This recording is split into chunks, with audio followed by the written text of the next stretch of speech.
عائشہ کا شوہر سعودیہ چلا گیا، وہاں کام نہ ملنے کی وجہ سے شدید بیمار ہو گیا۔ عائشہ نے اپنا زیور دیور کے حوالے کیا کہ اسے بیچ کر ولید کو واپس بلوا لیں، مگر اس نے وہ زیور اپنی بیوی کو دے دیا۔ عائشہ دن بھر سب کی خدمتیں کرتی، مگر ایک روز ساس اور دیور نے گھر سے نکال دیا کہ خود پیسے کما کر اپنے شوہر کو بھیجو تاکہ وہ واپس آئے۔ عائشہ بھیک مانگتی، لوگوں کے گھروں میں کام کرتی، اور جب اس کے پاس پیسے جمع ہو گئے تو ساس اور دیور نے چھین لیے اور عائشہ کو گھر سے نکال دیا۔ مگر اگلے ہی دن جب اس نے دروازہ کھولا تو قدموں تلے سے زمین نکل گئی، کیونکہ عائشہ جلے پیر کی بلی کی طرح گھر میں چکر کاٹ رہی تھی۔ ولید کو گئے ہوئے آج پورے 2 ہفتے گزر گئے تھے، لیکن ابھی تک اس نے کوئی رابطہ نہیں کیا تھا۔ عائشہ نے ٹیبل پر رکھا ہوا موبائل اٹھا کر ایک دفعہ پھر ولید کا نمبر ملایا، مگر دوسری جانب سے کوئی جواب نہیں آ رہا تھا۔ تھک ہار کر اس نے موبائل وہیں رکھا اور سر پکڑ کر بیٹھ گئی۔ 2 ہفتے ہی تو ہوئے تھے جب گھر کی چک چک سے تنگ آ کر ولید سعودیہ چلا گیا تھا۔ اس کی اپنی شادی کو 5 سال ہو رہے تھے۔ اللہ نے ابھی تک اولاد سے محروم ہی رکھا تھا۔ اسی بات کا بہانہ بنا کر ساس نے ولید سے چھوٹے کاشان کی شادی کر دی تھی کہ گھر میں اولاد ہوگی تو رونق لگی رہے گی۔ ہائے، میں تو بچوں کی آوازوں کو ترس گئی ہوں۔ یہ کیسا بانجھ پیڑ اپنے گھر لے آئی ہوں میں۔ میرے ولید کی ساری خوشیاں نکل گئی ہے۔ وہ اٹھتے بیٹھتے عائشہ کو بددعائیں دیا کرتی۔ عائشہ دل پسیج کر رہ جاتی۔ دیور کی شادی ہوئی تو گھر میں ایک نیا بونچھال آ گیا۔ اس نے اپنی شادی میں 1 روپیہ خرچ نہ کیا، بلکہ اگر اس سے کچھ پیسے مانگے جاتے تو وہ یوں احسان کرتا جیسے مجبوری میں شادی کر رہا ہو۔ ولید کے پاس جتنی جمع پونجی رکھی تھی وہ سب کی سب کاشان کی شادی میں اٹھ گئی۔ ولید کو امید تھی کہ شادی کے بعد کم از کم وہ ذمہ دار ہو جائے گا اور کپڑے کی اس چھوٹی سی دکان میں اس کے ساتھ بیٹھنے لگے گا، مگر کاشان بھی گھاک تھا۔ شادی کے فوراً بعد ہی ملنے والی سلامیاں پکڑتے ہی بیوی کے ساتھ ہنی مون پر نکل گیا۔ ولید تو گویا سناٹے میں ہی رہ گیا۔ کاشان پہلے کہہ رہا تھا کہ اس کے پاس پیسے نہیں ہیں، تو اب گھومنے پھرنے کے لیے پیسے کہاں سے آئیں؟ اس نے بے بسی سے ماں کو کہا۔ انہوں نے چائے کا کپ چارپائی پر رکھا اور سر جھٹک کر بولی، چھوٹے بھائی کی خوشیوں کو نظر نہ لگا تو انہیں خود بھی اپنی بیوی کو کوئی کم عیش نہیں کرائے، بدلے میں اس نے تجھے کچھ نہیں دیا، تو اس میں کاشان کا کیا قصور ہے؟ کاشان گھوم پھر کر واپس آیا تو ولید دبے دبے لفظوں میں اسے دکان میں بیٹھنے کو کہہ رہا تھا، لیکن وہ ازلی لاپرواہ انسان تھا اور روز بروز بڑھتا ہوا قرض ولید کے کندھے جھکا چکا تھا۔ اس کے پاس اور کوئی چارہ نہ تھا کہ وہ کوئی بڑا قدم اٹھاتا۔ تنگ آ کر اس نے اپنے سعودیہ میں موجود ایک دوست کے پاس جانے کا فیصلہ کر لیا اور اکلوتی دکان کو فروخت کر کے سعودیہ چلا گیا تھا، اور اب سب گھر والے خوب سارے پیسوں کی امید لگائے بیٹھے تھے، مگر پیسے تو تب آتے جب ولید سے کسی کا رابطہ ہوتا۔ وہ اپنی ہی سوچوں میں پریشان بیٹھی تھی جب ساس اندر داخل ہوئیں۔ کیا ہوا؟ ولید سے رابطہ ہوا یا نہیں؟ چپتی ہوئی آواز میں ساس نے اس سے پوچھا۔ عائشہ نے سر اٹھایا تو اس کی آنکھیں آنسوؤں سے لبریز تھیں۔ نہیں امی، وہ فون ہی نہیں اٹھا رہے۔ ابھی اس نے اتنا ہی کہا تھا کہ ساس نے اپنا سر پیٹ لیا۔ ہائے کل موہی، جب سے تجھے ولید کی زندگی میں لائی ہوں، اس بیچارے کے تو کرم ہی پھوٹ گئے ہیں۔ پہلے پردیس جانا پڑا اور اب وہاں بھی نہ جانے کہاں کہاں کی خاک چھان رہا ہے۔ اگر تو 4 پیسے سنبھال کر رکھنے والی ہوتی تو بھلا کیا ضرورت تھی اسے پرائے دیس جانے کی؟ وہ جلی گوٹی سنائی جا رہی تھیں۔ شاید مزید بھی کچھ کہتی کہ اچانک ٹیبل پر رکھا ہوا عائشہ کا موبائل بجنے لگا۔ عائشہ نے جلدی سے موبائل اٹھایا، وہاں ولید کے نمبر سے کال آ رہی تھی۔ عائشہ کی بےتابی اپنے عروج پر پہنچ گئی۔ اس نے جلدی سے کال ریسیو کی۔ ساس نے اسپیکر آن کرنے کا اشارہ کیا تو عائشہ نے اسپیکر آن کر دیا۔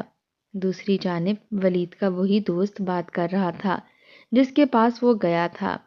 بھابی، ولید جب سے آیا ہے اس کی طبیعت بے حد خراب ہے۔ یہاں کئی لڑکے ایک کمرے میں رہتے ہیں، ایک ہی واش روم استعمال کرتے ہیں، باسی کھانا کھاتے ہیں۔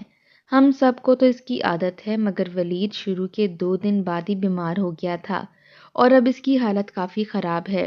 اس کے پاس علاج کے لیے پیسے بھی نہیں، اسی لیے بہتر یہی ہے کہ آپ اس کا بندوبست کر کے اسے واپس بلوا لیں۔ وہ لڑکا عجلت میں تھا، اس نے کہہ کر فون کاٹ دیا، مگر عائشہ کے قدموں تلے سے تو زمین ہی نکل گئی۔ ساس نے فون سنتے ہی دعائیاں دینی شروع کر دیں۔ ہائے میرا معصوم بچہ پردیس میں جا کر موت کے منہ میں پہنچ گیا ہے۔ ان کی ساری بد دعاؤں کا رخ عائشہ کی جانب تھا، جبکہ وہ خود بے بسی کی تصویر بنی ہوئی تھی۔ اب کیا کریں امی، ٹکٹ کے پیسے کہاں سے لائیں؟ بغیر ٹکٹ کے تو وہ واپس نہیں آ سکتے، عائشہ نے بیچارگی سے ساس کو دیکھتے ہوئے کہا، اور اسی لمحے دیور کمرے میں داخل ہوا۔ بھابھی، آپ کے پاس جو پرفیوم ہے وہ دیجیے گا۔ اس نے عائشہ کا پرفیوم مانگا، مگر اندر عائشہ اور ساس دونوں ہی پریشان صورت لیے کھڑی تھیں۔ کشان ولید کی طبیعت سعودیہ میں بے حد خراب ہو گئی ہے، انہیں واپس لانا ہے، کہیں سے بھی کر کے ٹکٹ کے پیسوں کا بندوبست کرو، عائشہ نے بے تابی سے کہا۔ ایک لمحے کے لیے تو کشان ساکت ہوا اور پھر اس کی نگاہیں ہی بدل گئیں۔ بھائی کو کہا بھی تھا کہ کیا ضرورت ہے باہر جانے کی، یہیں پر کوئی کام کر لیں، اپنا آپ تو ان سے سنبھالا نہیں جاتا، اتنی دور جا کر بیٹھ گئے ہیں، کپڑے کی دکان پہلے ہی بک چکی ہے، میں تو اپنے سسر کی دکان پر آج کل جا کے بیٹھ رہا ہوں، اب میں ٹکٹ کے پیسے کہاں سے لے کر آؤں؟ پڑے رہیں وہیں، ایسے ناکارہ انسان کی ہمیں تو کوئی ضرورت نہیں ہے، جو کام آنے کی بجائے الٹا بوجھ بن جائے۔ نفرت سے کہتا وہ کمرے سے باہر نکل گیا تھا۔ عائشہ ہکا بکا رہ گئی، یہ وہی کاشان تھا جسے ولید نے اپنے بچوں کی طرح پالا تھا اور اس کی شادی پر لاکھوں روپے لگائے۔ ساس بھی کمرے سے جا چکی تھیں۔ عائشہ نے ہر ممکن کوشش کر لی کہ وہ گھر میں سے کسی طرح ٹکٹ کے پیسوں کا بندوبست کر لے، مگر کاشان اور ساس 1 روپیہ دینے پر بھی تیار نہ تھے۔ وہ روانسی ہونے لگ جاتی۔ دن رات ہم سے پیسے مانگتی رہتی ہو، اپنے شوہر کی اگر اتنی ہی فکر ہے تو جو الماری میں لاکھوں کا زیور سنبھال کر رکھا ہے وہ نکال کر دے دو، یا اسے لے کر قبر میں جاؤ گی۔ اس روز بھی اس کا دیور اور دیورانی گھومنے جانے کے لیے کمرے سے نکلے تو عائشہ نے اپنے دیور کو روک کر ٹکٹ کے پیسوں کا کہا تھا۔ دیور تو کچھ نہ بولا، مگر دیورانی ہاجرہ آپے سے باہر ہو گئی تھی۔ کیسی بیوی ہیں آپ کا شوہر وہاں مر رہا ہے اور آپ زیور کو سینے سے لگا کر بیٹھی ہیں۔ ہمارے پاس کوئی پیسے نہیں ہیں، اپنا زیور نکالیں اور بیچ کر بلوا لیں اپنے شوہر کو۔ کاشان کا بازو پکڑ کر وہ تن فن کرتی باہر نکل گئی تھی۔ عائشہ ساکت رہ گئی، مگر دیورانی کی بات کہیں نہ کہیں اس کے دل کو ضرور لگی تھی۔ وہ تیزی سے چلتی ہوئی اندر کمرے میں آئی جہاں الماری میں اس کے سونے کا واحد سیٹ رکھا ہوا تھا۔ یہ زیور اس کے ماں باپ نے اسے دیا تھا، سسرال کی جانب سے تو کچھ بھی نہ دیا گیا تھا۔ زیور نکالتے ہوئے اس کے دل پر ایک چوٹ سی پڑی، مگر ولید کی واپسی زیادہ ضروری تھی۔ خود تو اسے سونار کی دکانوں کا اندازہ نہ تھا۔ وہ دیور کا انتظار کرنے لگی۔ رات کے وقت جب دونوں خوشگوار موڈ میں واپس آئے تو عائشہ سونے کے سیٹ کا ڈبہ لے کر ان کے کمرے کے دروازے پر جا پہنچی۔ دروازہ بجا کر وہ اندر داخل ہوئی۔ یہ سونے کا سیٹ فروخت کر دو، شاید اس سے اتنے پیسے تو مل ہی جائیں گے کہ ولید کی واپسی کا بندوبست ہو جائے گا۔ عائشہ نے زیور ان کے سامنے کیا تو ہاجرہ کی آنکھیں چمک اٹھیں۔ بے اختیار اس نے کاشان کے ہاتھ سے وہ ڈبہ جھپٹ لیا۔ لالچ اس کی آنکھوں سے چھلک رہا تھا۔ ارے آپ فکر ہی نہ کریں، ویسے تو یہ معمولی قیمت کا سونا ہے، لیکن کاشان کوشش کریں گے کہ صحیح قیمت میں بک جائے۔ اب آپ جائیے۔ اطمینان سے ڈبہ بند کر کے اپنے پاس رکھتے ہوئے ہاجرہ نے اسے کمرے سے بھگا دیا۔ عائشہ بجھے دل کے ساتھ لوٹ آئی۔ وہ دن رات یہی دعا کر رہی تھی کہ کسی طرح ولید کی واپسی ہو جائے۔ کوئی ضرورت نہیں ہے یہ زیور فروخت کرنے کی، میں بھی تو اس گھر کی بہو ہوں، اور مجھے شادی پر بھلا کون سا سونا دیا ہے آپ لوگوں نے؟ اس مہارانی کو تو اتنا بھاری سیٹ دے دیا، اب یہ میرے پاس آ گیا ہے تو میں ہی رکھوں گی، اگر یہ ٹکٹ کا سوال کرے بھی تو اسے ٹال دیجیے گا۔ مزے سے کہتے ہوئے ہاجرہ سونے کا سیٹ اپنے گلے میں پہن کر دیکھنے لگی۔ کاشان نے کندھے اچکا دیے، وہ بس اپنی بیوی کو خوش دیکھنا چاہتا تھا۔ 2-3 دن گزرے، ولید کے دوست نے ایک دفعہ پھر فون کر کے بتایا کہ اس کی طبیعت بے حد خراب ہے۔ عائشہ گھبرا گئی۔ اس نے ایک دفعہ پھر دیور سے رقم کا تقاضا کیا۔ ارے بھابھی، وہ اتنا بیکار سا سیٹ تھا اور پتہ نہیں اصلی تھا بھی یا نہیں، اس لیے میں نے اسے بیچنے کی بجائے ہاجرہ کو دے دیا ہے، آپ کہیں اور سے رقم کا بندوبست کر لیں۔ وہ بے نیازی سے کہتا ہوا باہر نکل گیا، مگر عائشہ کے قدموں تلے سے تو زمین ہی نکل گئی تھی۔ یہ اس کی آخری امید تھی، وہ بھی ختم ہو گئی۔ ساس تو یوں بے نیاز ہو گئی تھی جیسے اسے ولید کی کوئی پرواہ ہی نہ ہو۔ وہ تو بس دن رات کاشان کے ہی وارے صدقے جایا کرتی۔ امی، میں کہیں نوکری کر لیتی ہوں، شاید ان پیسوں سے ہی ولید کی واپسی کا بندوبست ہو جائے۔ عائشہ نے بے بسی بھرے انداز میں ساس سے کہا تو وہ چونک پڑی۔ ارے، تم نوکری کرو گی تو گھر کے کام کاج کون کرے گا؟ ہاجرہ تو حاملہ ہے، پہلا بچہ ہے اس کا۔ بڑی مشکل سے تو اللہ نے اس گھر میں خوشیوں بھرے دن دکھائے ہیں۔ خود تو تم ہمیں کوئی اولاد دے نہیں سکی، اور اب اگر اس کے گھر میں اولاد ہونے والی ہے تو جان بوجھ کر گھر سے فرار حاصل کر رہی ہو تاکہ وہ دن رات کام کرے اور اس کا حمل ضائع ہو جائے۔ تیرے حسد کی کوئی انتہا ہے یا نہیں؟ ساس کی باتیں سن کر عائشہ دھک سے رہ گئی۔ یہ بات تو اس نے سوچی ہی نہ تھی، مگر اسے قبل کہ وہ کچھ کہتی، ہاجرہ اندر کمرے سے باہر نکل آئی۔ امی جی، میرا بکرے کی گوشت کی یخنی پینے کا دل چاہ رہا ہے، بھابھی سے کہیں بنا دیں۔ میں تو ایک قدم اٹھاتی ہوں تو طبیعت خراب ہو جاتی ہے، کہیں کچھ ہو نہ جائے۔ کرنے کو تو میں اپنے سارے کام خود ہی کر لوں۔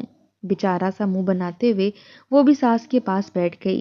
ساس نے فوراً ہی اپنے پاس اس کی جگہ بنائی تھی۔ ارے فکر کیوں کرتی ہے؟ جب کام کرنے کے لیے یہ موجود ہے تو کیوں کام کرے گی تو؟ ویسے بھی اس بانجھ نے ہمیں اور دیا ہی کیا ہے؟ اگر ہمارے 2-4 کام کر کے ثواب کما لے گی تو کیا جائے گا اس کا؟ جا، جلدی جا، ہاجرہ کے لیے یخنی بنا کے لے آ۔ ساس نے اسے حکم جاری کیا۔ ہاجرہ دبا دبا سا مسکرانے لگی، مگر عائشہ کی آنکھوں میں آنسو بھرنے لگے۔ اس کے ساتھ جو ظلم اور زیادتیاں کرنی تھیں وہ ٹھیک تھا، مگر یہاں کسی کو پرواہ تک نہ تھی کہ ولید وہاں موت کے منہ میں جا پہنچا ہے۔ وہ آنسو پیتے ہوئے کچن میں آ گئی۔ دیورانی حاملہ کیا ہوئی تھی، پورے گھر میں جیسے بونچال سا آ گیا تھا۔ ساس کا بس نہ چلتا تھا کہ اسے ہاتھوں میں اٹھا لے۔ وہ سارا دن فرمائشیں کر کر کے مختلف چیزیں پکواتی رہتی، اور عائشہ تھکی ہاری جب پکا کر اس کے سامنے لے کے جاتی تو بس ایک لقمہ لے کر کہتی، میرا دل نہیں چاہ رہا، اسے کھا کر تو مجھے الٹی آ رہی ہے، کچھ اور بنا دو۔ عائشہ بے حال ہوتے ہوئے دوبارہ کچن میں جا گھستی۔ اگر وہ انکار کرنے کی کوشش بھی کرتی تو ساس اسے بے نقد باتیں سنا دیتی۔ مفت کی روٹیاں توڑ رہی ہے یہاں بیٹھ کر، بدلے میں اگر 2 کام کر لے گی تو جان نہیں نکل جائے گی۔ ان باتوں سے عائشہ کا دل مزید دکھی ہو جاتا۔ اس نے آس پاس موجود تمام افراد سے قرض کی رقم کا بھی پوچھ لیا تھا، مگر کوئی اسے اتنی بڑی رقم قرض دینے پر تیار ہی نہ تھا۔ خود اس کے والدین تو عرصہ ہوا اس دنیا سے رخصت ہو چکے تھے۔ کئی دن گزر گئے تھے، اب تو ولید کے دوست نے بھی فون کرنا چھوڑ دیا تھا۔ عائشہ نے ایک روز گھبرا کر اسے فون کیا، مگر دوسری جانب سے کوئی جواب نہیں آ رہا تھا۔ عائشہ پھوٹ پھوٹ کر رونے لگی۔ ایک ولید کا ہی تو سہارا تھا اس دنیا میں، اگر وہ بھی چلا جاتا تو اس کی زندگی کیسے کٹتی؟ دیورانی کے بچے کی پیدائش میں بھی کئی مہینے باقی تھے۔ عائشہ نے فیصلہ کر لیا کہ وہ اپنی قسمت کو ساس اور دیور کے ہاتھوں میں نہیں چھوڑے گی۔ جیسے تیسے کر کے وہ ولید کو واپس لانے کا بندوبست ضرور کرے گی، مگر اسے نہیں پتا تھا کہ گھر سے باہر نکلتے ہی کیا مصیبت اس کی منتظر ہے۔ اس دن وہ گھر میں سب کے جاگنے سے پہلے اٹھ گئی۔ جلدی سے گھر کے کام ختم کر کے اس نے کھانا بنا کر رکھ دیا تاکہ کسی کو کوئی اعتراض نہ ہو۔ اس کے بعد وہ اپنی چادر اوڑھ کر گھر سے باہر نکل گئی۔ اس نے پوری کوشش کی تھی کہ باہر آتے ہوئے کوئی آواز نہ ہو تاکہ اس کی ساس کو پتہ نہ چلے۔ پیدل چلتی ہوئی وہ گلیوں کے اطراف میں موجود مختلف اسکولوں میں پھرنے لگی۔ ہر جگہ نوکری کی درخواست دینے کے باوجود اسے پتہ چلا کہ کسی اسکول میں اتنی کم تعلیم والی لڑکی کو ملازمت نہیں دی جا سکتی۔ عائشہ کو مایوسی ہونے لگی۔ بی بی، وقت دیکھا ہے آپ نے؟ 10 بج رہے ہیں۔ اگر آپ روزانہ اسی وقت اسکول آیا کریں گی تو پھر ہمیں ایسی ٹیچر کی کیا ضرورت ہو سکتی ہے؟ اسکول لگنے کا وقت تو صبح 8 بجے کا ہے، ایک میڈم نے چشمے کے اوپر سے اسے دیکھ کر کہا تھا، جب عائشہ نے اسے بتایا کہ وہ 10 بجے سے پہلے نوکری پر نہیں آ سکتی۔ ہر جگہ سے ہی اسے مایوسی کا سامنا کرنا پڑا۔ آخر کار جس وقت وہ گلی کے آخری اسکول سے باہر نکلی، اس کا دل پھٹا جا رہا تھا۔ وہ اپنے ہی خیالوں میں گم گلی کا موڑ مڑ کر نسبتاً بڑے علاقے میں آ گئی تھی جہاں شاندار گھر بنے ہوئے تھے۔ نہ جانے عائشہ کے دل میں کیا آئی، اس نے ایک بڑے سے گھر کا دروازہ کھٹکھٹا دیا۔ کچھ ہی دیر کے بعد دروازہ کھل گیا۔ اندر ایک جوان آدمی کھڑا تھا۔ عائشہ کو بے اختیار گھبراہٹ سی ہوئی۔ وہ دل ہی دل میں پچھتانے لگی۔ کیا بات ہے بی بی؟ آدمی سوال کر رہا تھا۔ بے اختیاری عائشہ کے منہ سے نکلا، مجھے کام کی ضرورت ہے۔ کیا آپ کے گھر میں کوئی کام ہے؟ جتنے بھی پیسے ہوئے میں کام کر لوں گی۔ عائشہ کے لہجے میں نہ جانے کیا تھا کہ اس آدمی کا دل پسیج گیا۔ اس نے عائشہ کو اندر آنے کا اشارہ کر دیا۔ دھڑکتے دل کے ساتھ عائشہ اندر داخل ہوئی۔ شاندار سے بنگلے کے اندر ایک بزرگ خاتون بیٹھی ہوئی تھیں۔ شاید وہ اس جوان آدمی کی ماں تھی۔ عائشہ دھیرے دھیرے چلتے ہوئے ان کے پاس جا بیٹھی۔ کیا بات ہے بیٹی، تم پریشان کیوں ہو؟ اس عورت نے عائشہ سے پوچھا تو عائشہ نے روتے ہوئے انہیں ساری کہانی سنا دی۔ وہ عورت رحم دل تھی۔ ان کے گھر میں پہلے ہی کام والی موجود تھی، مگر انہوں نے عائشہ کو اچھی تنخواہ پر اپنے گھر ملازمت پر رکھ لیا۔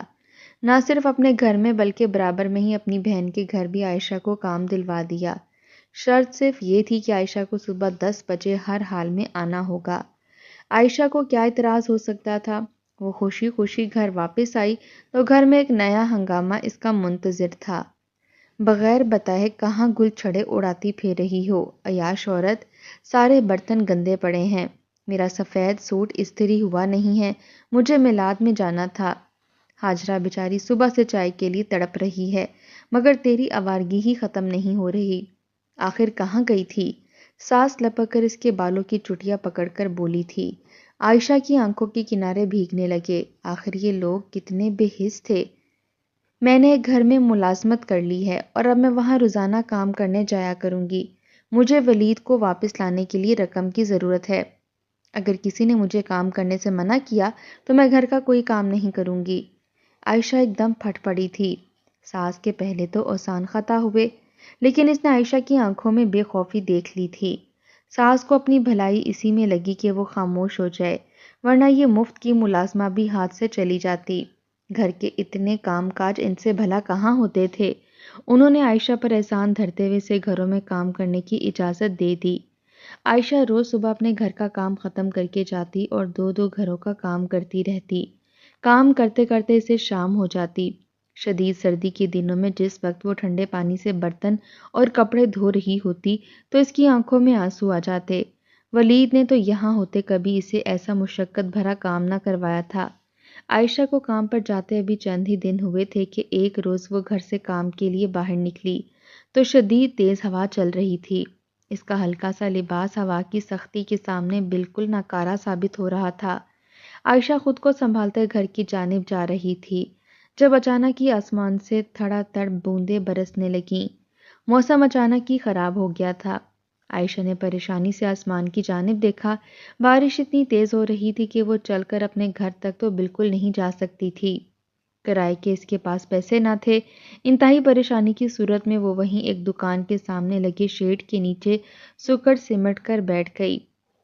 شیڈ بامشکل اتنا چوڑا تھا کہ عائشہ اکڑو ہو کر بیٹھ سکتی تھی۔ دائیں بائیں گرتے ہوئے پانی کی چھینٹیں اڑ کر اس کے لباس کو گیلا کر رہی تھیں۔ عائشہ کا دل چاہا کہ وہ پھوٹ پھوٹ کر رو دے۔ اس نے بے اختیاری دونوں ہاتھوں میں اپنا سر تھام لیا اور اسی وقت ایک گاڑی اس کے سامنے آ کر رکی۔ ٹائر چرچرائے تو عائشہ نے چونک کر سر اٹھایا۔ گاڑی کا شیشے نیچے کر کے کسی شخص نے ہاتھ باہر نکالا تھا۔ اس نے چند نوٹ عائشہ کی جانب بڑھائے۔ عائشہ سکتے میں رہ گئی۔ شاید وہ اسے بھیک دے رہا تھا۔ عائشہ نے اسے بتانا چاہا کہ وہ بھیک نہیں مانگ رہی، بلکہ مجبوری کے عالم میں یہاں بیٹھی ہے، لیکن جو ہی اس کی نگاہ آدمی کے ہاتھوں میں دبے نوٹوں پر پڑی، وہ 5-5 ہزار کے کئی نوٹ تھے۔ عائشہ کا دل دھک سے رہ گیا۔ اگر یہ پیسے وہ ٹکٹ کے پیسوں میں شامل کر لیتی تو جلدی ولید کو واپس بلا سکتی تھی۔ لاشعوری طور پر عائشہ نے ہاتھ بڑھا کر اس آدمی سے وہ پیسے لے لیے۔ گاڑی تو آگے چلی گئی، مگر راستے سے گزرتے اکا دکا افراد نے عائشہ کو وہ پیسے لیتے دیکھ لیا تھا۔ بارش میں بھیگتی اس نوجوان بھکارن پر سبھی کو ترس آنے لگا۔ ایک عورت نے آگے بڑھ کر 100 روپے کا نوٹ اس کی جانب بڑھایا۔ عائشہ نے وہ بھی پکڑ لیا۔ شاید اس کے اندر کی حس ختم ہو چکی تھی۔ شدید برستی بارش میں تیزی سے دوڑتے ہوئے افراد اس کے آس پاس سے گزرتے تو جیب سے نکال کر چند روپے اس کے حوالے کر دیتے۔ جب تک بارش رکی عائشہ کے پاس اچھی خاصی رقم جمع ہو چکی تھی۔ مگر اس کا دل مردہ ہو چکا تھا۔ اسے یوں لگ رہا تھا جیسے وہ ذلت کے گہرے گڑھے میں جا گری ہو۔ کپ کپاتے ہاتھوں سے آدھے سوکھے آدھے گیلے نوٹ دبائے وہ اپنے گھر کی جانب چل پڑی۔ چند روز بعد اسے دونوں گھروں سے تنخواہ مل گئی۔ وہ بے حد خوش تھی۔ دونوں مالکنوں نے اس کی تنخواہ کے علاوہ بھی اسے اچھے خاصے پیسے دیے تھے۔ شاید ان دونوں کو ہی پتا تھا کہ عائشہ اپنے شوہر کو واپس بلانا چاہتی ہے۔ عائشہ بے حد خوش تھی۔ کچھ رقم اس کے پاس پہلے ہی جمع ہو چکی تھی۔ اب تنخواہ سے ملنے والی رقم کو اکٹھے کر کے ٹکٹ کے مکمل پیسے بن رہے تھے۔ عائشہ نے جلدی سے پرس کے اندر سارے پیسے رکھ لیے اور خوشی خوشی گھر آئی۔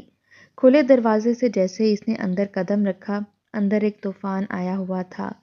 آ گئی مہارانی آوارہ گردیاں کر کے، آج تو مجھے سچ سچ بتا دے کہ تو کہاں جاتی ہے۔ چہرے پر دیکھ تو صحیح کتنی خوشی بکھری ہوئی ہے۔ آخر اس خوشی کے پیچھے راز کیا ہے؟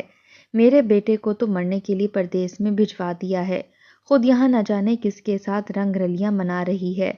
ساس کے منہ کو دیکھ کر لگ رہا تھا کہ آج انہیں دوپہر کا کھانا نہیں ملا، شاید اسی لیے وہ آپے سے باہر ہوئے جا رہی تھیں۔ گھر بھی اوندھا پڑا ہوا تھا۔ ہاجرہ تو ہل کر کوئی کام نہ کرتی تھی، اسے گھر کا وارث پیدا کرنے کا ہی زم کافی تھا۔ عائشہ گھبرا سی گئی۔ بے اختیاری پرس کے اوپر اس کی گرفت مضبوط ہوئی۔ اسے پتا تھا اگر یہ پیسے گھر والوں کے سامنے آئے تو دوبارہ نہیں ملیں گے۔ کیا چھپا رہی ہے بیگ کے اندر؟ لا دکھا مجھے۔ ساس نے اس کی حرکت پہچان لی تھی۔ جھپٹ کر انہوں نے عائشہ کے ہاتھ سے بیگ چھینا۔ کشان بھی اندر کمرے سے باہر نکل آیا تھا۔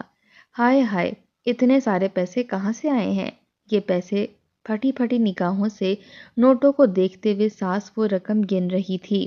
کشان بھی حیرت زدہ رہ گیا۔ آپ تو کہتی تھی میں گھروں میں ملازمت کرتی ہوں، گھر میں کام کرنے والیوں کو کون اتنے پیسے دیتا ہے؟ مجھے تو لگتا ہے کہ یہ پیسے انہیں ولید بھائی بھیجتے ہیں، صرف انہوں نے ہمیں ہی الو بنا رکھا ہے۔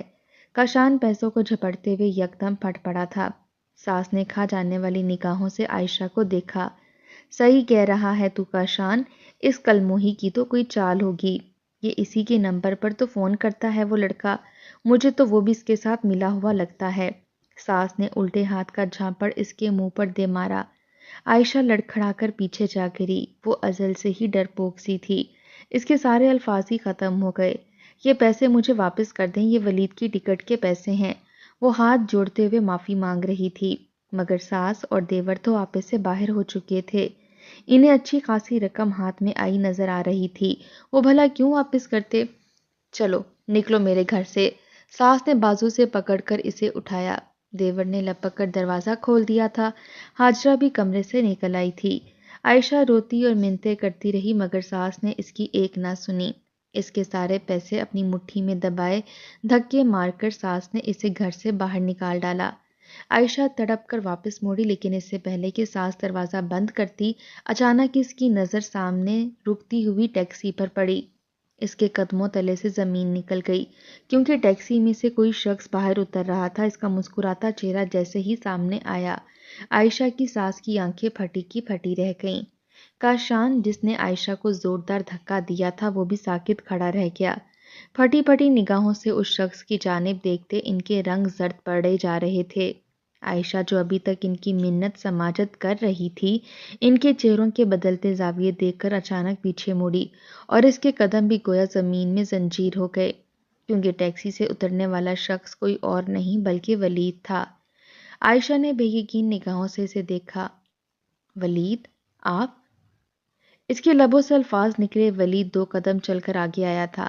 اس کے لبوں پر نظر آتی مسکراہٹ سم گئی تھی اور اب اس کی آنکھوں سے خون چھلک رہا تھا۔ پہلے مجھے مرنے کے لیے پردیس میں چھوڑ دیا، حالانکہ میں آپ ہی لوگوں کے لیے روپیہ کمانے وہاں گیا تھا، اور اب میری بیوی کو بھی دھکے مار کر اس گھر سے نکال رہے ہیں۔ آپ لوگوں کے ظلم کی کوئی انتہا ہے بھی یا نہیں؟ وہ دھیمے لہجے میں غرایا، مگر سامنے جواب دینے کا ہوش کسی کو ہوتا تو وہ جواب دیتا۔ ولید نے عائشہ کا ہاتھ تھاما اور اسے لے کر گھر کے اندر داخل ہو گیا۔ وہ جو بری طرح سے رو رہی تھی لرزنے لگی۔ ولید، خدا کا شکر ہے آپ واپس آ گئے۔ میں نے بڑی مشکل سے آپ کے ٹکٹ کے لیے پیسے جمع کیے تھے، مگر انہیں لگتا ہے کہ وہ پیسے مجھے آپ نے بھیجے تھے۔ عائشہ نے روتے ہوئے بڑی مشکل سے کہا۔ کاشان اب تک خود کو سنبھال چکا تھا۔ ہاں تو بھلا گھر میں کام کرنے سے کسی کو اتنے پیسے کہاں ملتے ہیں؟ اب آپ جھوٹ بولیں گی تو آپ سے جواب دہی تو کریں گے نا، آخر بھائی کے بعد آپ کا سرپرست میں اور اماں ہی تو تھے۔ وہ بات بنانا چاہ رہا تھا، ساس تو آئیں بائیں شائیں کر رہی تھیں۔ مگر ولید تو واپس کیسے آیا؟ ان کے لبوں سے نکلا تو ولید نے زخمی نگاہوں سے ان کی جانب دیکھا۔ شاید آپ تو یہی چاہتی تھی کہ میں کبھی واپس نہ آؤں، وہیں مر جاؤں یا پیسے کما کما کر بھیجتا رہوں، لیکن شاید اللہ کو میری کی گئی کوئی نیکی پسند آ گئی، یا پھر یہ عائشہ کی دعاؤں کا ہی اثر تھا۔ جب میرے دوست نے میرے بیمار ہونے کی اطلاع آپ لوگوں کو دی تو اس کے کچھ وقت کے بعد میں صحت یاب تو ہو گیا، مگر میں نے خود ہی سے منع کر دیا کہ میرے گھر والوں کو اطلاع نہ دی جائے۔ میں پہلے وہاں پر کام ڈھونڈنا چاہتا تھا۔ 1 مہینے کے اندر ہی مجھے اچھی نوکری مل گئی۔ اس نوکری سے 1 مہینے میں ہی میں نے اتنے پیسے کما لیے کہ اپنی واپسی کی ٹکٹ کا بندوبست کر سکتا تھا۔